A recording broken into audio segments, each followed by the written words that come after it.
Welcome to the show, my man. Thank you. Thanks, Terry. Nice quiet Monday to record. Yeah. That's nice. A beautiful day. So now, we record at the data standard. We always try to start with some reflection or some empathy or how we got through the year. And it seems like with every day, millions and millions of people getting vaccinated, I almost feel like it's kind of like, how are you getting ready for the next? What are you thinking about?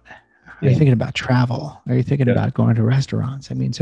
There's a lot of data we're going to want to get into, but I think it's always good for the audience just to catch to the human side of our thought leadership that's on the show. Been a tough year, but again, every day, more and more people getting vaccinated.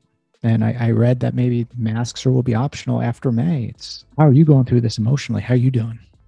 Yeah, my family, we experienced a difficult ebbs and flows kind of early on, and then kind of adjusted and sort of settled in for the, spending a lot of time at home and just kind of have tried to make the best of it. And so we're to some degree still in that mode, but starting to, especially with the weather changing here in Chicago, starting to, spend a lot more time just kind of walking around, just going for walks outside, things like that, which has been kind of amazing, and kind of to feel yourself kind of coming alive with that is kind of fun. So it was explained to me that I got vaccinated, my second shot, and someone said to me, it's like the emotion is like springtime, and it just was nice that it's happened during a springtime. That's true. You're starting to take the layers off. You're starting to want to go back outside. It's we set the clocks, and now it's staying light later. You want to be out. Then someone asked me if I'm going to go to big events or shows, trade shows and stuff like that. And I'm like, I don't know if I'm ready to yet go to a Vegas trade show, and walk a booth area or just like that. I even though you're vaccinated and you have these things, I don't know. I'm comfortable flying. That's where I think I'll be comfortable. Yeah. But once I get to the destination, I still think I'll be in my own type of quarantine. And what about yourself? Are you getting ready to get back on a plane? How much did you travel before the shutdown? So before the shutdown, I definitely traveled a ton, if not once or twice a week, often that was the case. So definitely kind of a massive change on that front. I enjoyed meeting with people, but I didn't like the travel itself. So I didn't really miss the travel. That wasn't kind of a big deal, even though it was a significant life change. But at this point, I have the first shot, don't have the second one yet.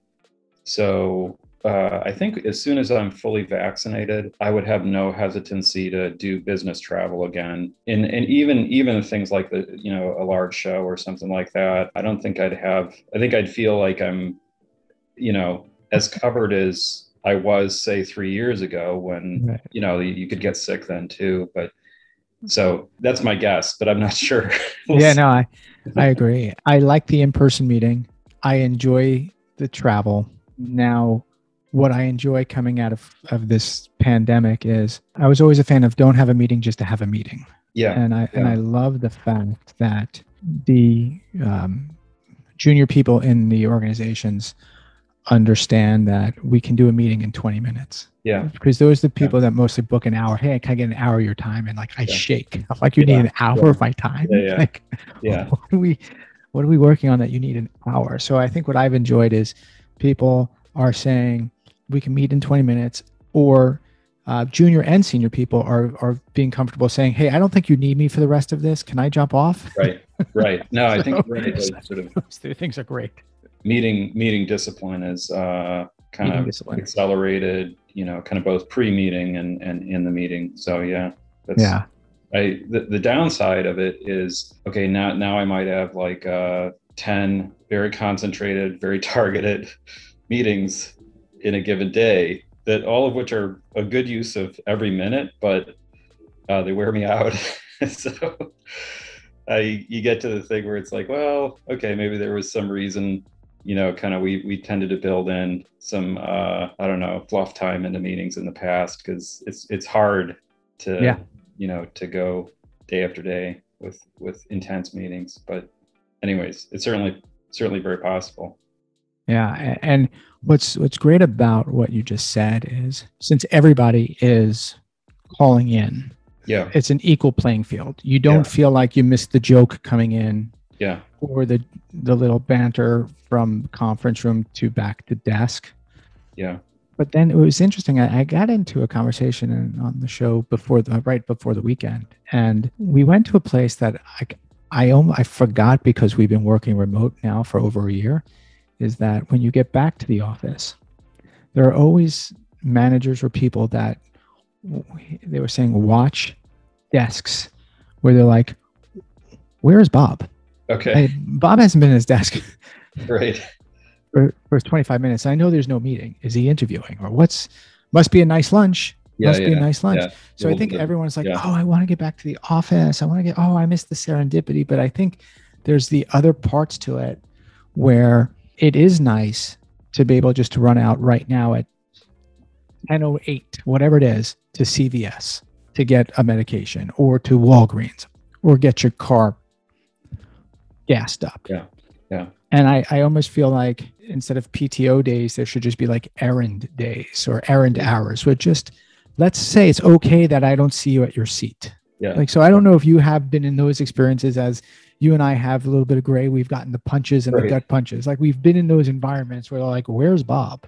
Yeah. Like, what are your thoughts on that people kind of forgot about? Because everyone's chasing the serendipity of just meeting again with people. Yeah. So, I mean, it's interesting. My immediate boss, and he's been my boss for quite some time, he's always had a policy with me that basically is a high trust kind of mode. I'm in Chicago, he's lives in New Jersey. So, the sort of like checking if I'm in the desk wouldn't have even been possible, but just wasn't his style. And so I've really kind of like had that same mindset. Maybe I would have naturally, but definitely with his sort of modeling. Yeah. That's how I've been for, maybe decades now. So I think for me, it was a little interesting because, sort of at a macro corporate level, there might have been hesitancy, for instance, to have like the hyper remote concept for certain people, like just kind of you can work from anywhere. But we were already practicing that in my department, even over the last 3-4 years at the sort of even hyper remote level. Like, so we'd always been kind of a come into the office when you want, when it makes sense. That's kind of always been our policy. But the idea of you could work from the Caribbean or you could work from a van while you're going on a road trip through Texas or something like that. We've done that. And it's kind of like, well, just make sure you're getting your stuff done. I'll sort of put that on the employee a little bit and say, you might need extra discipline. You might need to see how you do. And let me know if like manager. I think you bring up a great point. There are employees that need the structure. Yeah. There are the employees that can benefit from that structure. And that's not about junior, senior. Yeah. No. That's just, there are people that work very well like that. There's also roles that need that as well. But for me, just looking through my career and the places I've been, I can't tell you how many times I've just 4:40, 4:45, you would just kind of walk just the floor and you just see people on social sites, gaming sites. And I was always just like, just go. Like, don't watch the clock till 5. I'm okay. Like, for sure. But I just wonder how many people have just stopped watching the clock between 4:40 and 5. Just a weird rant to get into, but as we're going back to work, maybe in an office, I think people are fantasizing or romanticizing serendipity and not just realizing like, oh, fuck. Like my boss is 2 feet away and I really am done with my day. And I'd love to have the courage to say it's 3:45. I'm good. Yeah. Well, hopefully it'll, like, even for managers that might have had a hard time giving up, either giving up control or being more trusting, like hopefully this sort of enforced trust period gives them a sense of like, it's okay, you can make it work. Or maybe they found out that things didn't work. I don't know. Right. When you look back at the time, yes, you've have a little bit more familiar Monday. Sorry, I can't get the words out. Comfort with remote work. How have you blocked your time differently now that everyone is remote? Did you spend a little bit more time with critical thinking? Did you guard your calendar? Did you do more reflective walks? Do you think you'll be able to stay with it? Yeah, so I think the reflective walks kind of thing was definitely already, like, a friend of mine from college had kind of promoted that to me maybe 2, 3 years ago, and I started practicing a little bit. Definitely found it during this period to be vital for like my psychology. I mean, it was like a nice to have kind of in 2019, but there was some point last year where I'm not going to say I was losing it, but I definitely was kind of feeling sort of psychological impacts of just sort of staying at home all the time. So, kind of getting outside was a big deal for that. And even during the day, like if I could take I kind of did something where I said, look, if you want to be on video, that's fine, but I might be on just my phone because of the sort of the added sort of psychological draw of the video. And so, things like that. I mean, that would be kind of a low budget thing, is just go on phone. The other would be go outside. All kinds of things of like taking care of kind of your psychological, spiritual self while you're Yeah, trying to work. I'm glad you said that, because I've talked about this before on the show, and I've done this. Our Mondays, we're not recording. Our Monday team meetings are no video Mondays. We Okay. started this like November. Sure. Because again, I'm constantly being mindful of the team, and plus, I've noticed it, the tiredness of just the exhaustion, the lights hitting you. Yeah. So we've done no video Mondays. And like you're saying, I like when the team and I hear the cars honking or the wind blowing. That means like you're not tethered, because turning your video off and dialing into a Zoom, you're still in your chair and you're still here. I don't want you tethered to your desk. Yeah. Right. I want you walking. I want you listening, because I agree with you. There is something that just different that happens, I think, when there's movement. Totally. Yeah, that's a good point. Makes you think differently. And I'm glad you said the same thing. Like we encourage that. Staffing wise, as you look to like this year, next year, are you going to be staffing more remote? Are you going to be staffing local? Like any big org changes? Nothing driven by sort of COVID or post-COVID that I'm aware of. So we've always had a highly varied approach to hiring and kind of where we hire. And so I think that's just going to continue. The way I kind of think of it is you're sort of this is a strange picture that comes to mind, but this picture comes to mind is like, I'm probably because I did some construction back in the day, but I'm in the basement. I've got lots of pipes coming in, and there's, different qualities of water coming in through the pipes, but I basically want to turn on as many pipes as I can and then optimize for the quality of the water coming in from the pipe. So like the goal is just to get more water in to the building.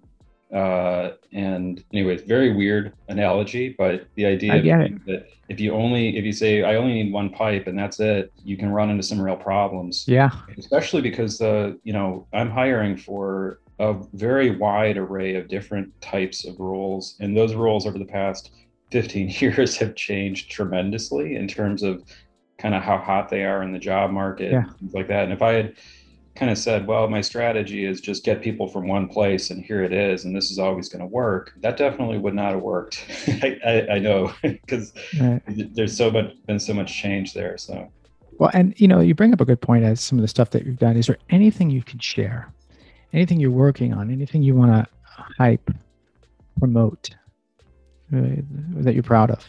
One of the areas that, as I was kind of trying to think about like what would I want to talk about publicly, is just kind of like something I found fascinating is the use of metrics in organizations. And, this is just kind of my own pretty limited experience, in just a handful of companies that I've been in. But it also involves like a lot of consulting that I've done with particularly risk management departments within Fortune, say 2000 companies. So there's a broad experience there, but in a limited area of business. And just sort of looking at, we use metrics to try to read information off of business. So we say like, what's a good KPI or key performance indicator around this, and you try to find some good indicators of performance, and you're using metrics for that. It's also fascinating too, because once you start promoting a given metric to a given area, like you say, hey, take a look at this metric, I think you need to look at this, whether that's from a senior leadership level or just a managerial level, now you're actually using metrics to change culture. So it's both a read and a write capability. And Got it. so it's been fascinating to me to see kind of the errors that people can make, both in the read and the write. So on the read side,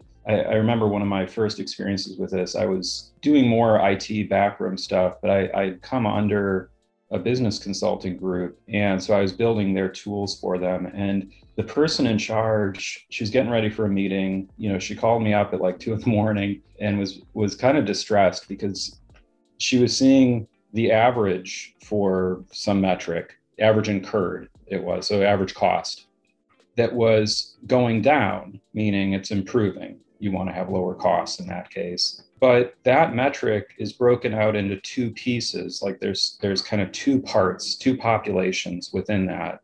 And each of those metrics was going up, their average cost. So she was just kind of like, how in the world can you have the two subsets that are getting worse but at an overall level it's getting better? How's that possible? And so she's like, clearly, Joel, you did something wrong and you got to fix it because I got a meeting tomorrow. And so, like, I was like, I don't think I did something wrong, but let me check. Instead of like checking the code and whatnot. And what ends up happening is if you have a shift in the frequency from the one population to the other, and it happens to shift from the high cost, what's normally a high cost, to the lower cost bucket, you can have this phenomenon where at a macro level, you get what looks like an improvement or a lower cost over time because you're shifting from a high cost bucket to a low cost bucket. But the individual buckets might get worse. And in fact, they might get worse because of the shift. So that's what was happening here, is that sort of they were taking some of the low hanging fruit from the high cost bucket and moving it into the low cost bucket. And so the very thing it was an improvement. It actually was, they were doing a better job retaining things in the low cost bucket, but it just made, by her metrics, it made it worse because the metrics she was using were basically like, hey, if this thing's going the wrong way, you're doing a bad job. So it really sort of sent me down this path of like the skewing effects that come from like kind of taking a metric and sort of making it this is my metric. This is the metric that I use for X, Y, or Z.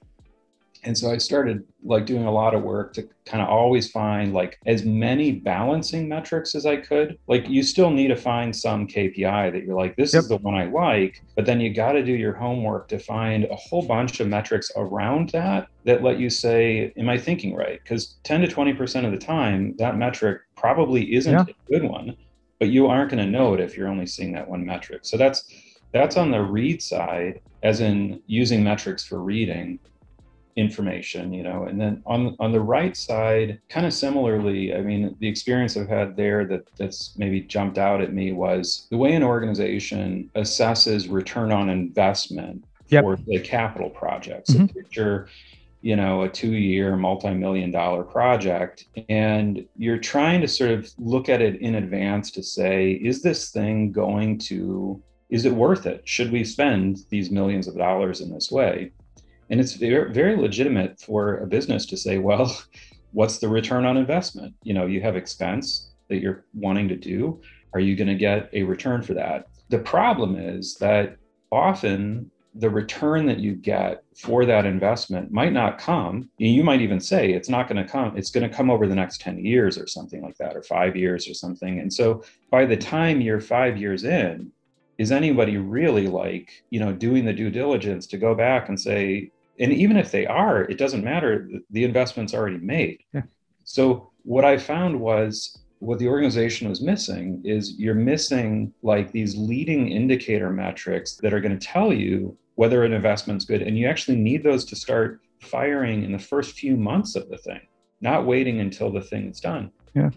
I've done a decent amount of work to develop like a wide array of client-centric. I mean, the clients are the ones who ultimately are going to keep you revenue positive or not. So they become very client-centric, client experience, client outcomes, centric metrics that give you early reads on that, with the sort of correlate that says, if you do well there, it's probably going to lead to better revenue. It doesn't guarantee that, but it's a good beat on it. And then you can like equip the teams, the engineering squads that are doing the work, say, hey guys, try to find some good metrics. Here's some default ones I've used in the past, but find your own. They find those in their given domain. And now they're like self-equipped. You can have sort of emergent innovation because they're not only solving the how, they're also solving the metrics that tell them whether they're doing well. And they're going to optimize more and more because of those leading indicators. So it's things like that have been really fascinating to me. There's a lot there. And I wish we could spend more time talking about, because one of the things you said that I agree with is if you can train the team to think that way, the kickoff meetings are even more meaningful. Because now everyone is thinking a certain way when they get this new project. They're asking better questions before the build. They're being more thoughtful.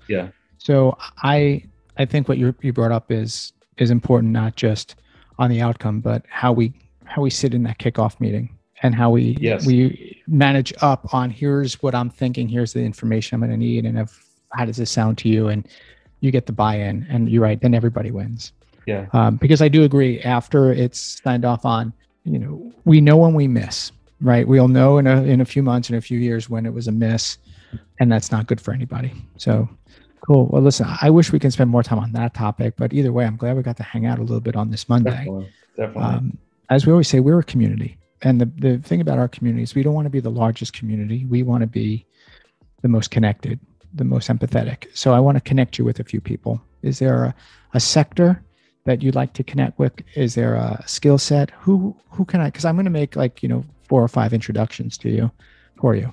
That's why I like the podcast, is I get to meet people and I can kind of connect maybe based on personalities or what you'd like to get out of it. But who would you like me to kind of connect you with? Boy, do you mind if I send you an email? I hadn't really thought that through, but Absolutely. I'll send you an email. Yeah, no, exactly. Some people say I like to meet people who do applied machine learning. Other people say anyone in insurance or healthcare, or interesting people. So you think about it, but I mean, we have a great community, and since everyone still is kind of getting through self-isolation and loneliness, this is a way for you just to meet people. So this was, send it over to me. And we'll do everything on LinkedIn. We'll connect you out, and it's just a way for me to meet. So appreciate you being on the show.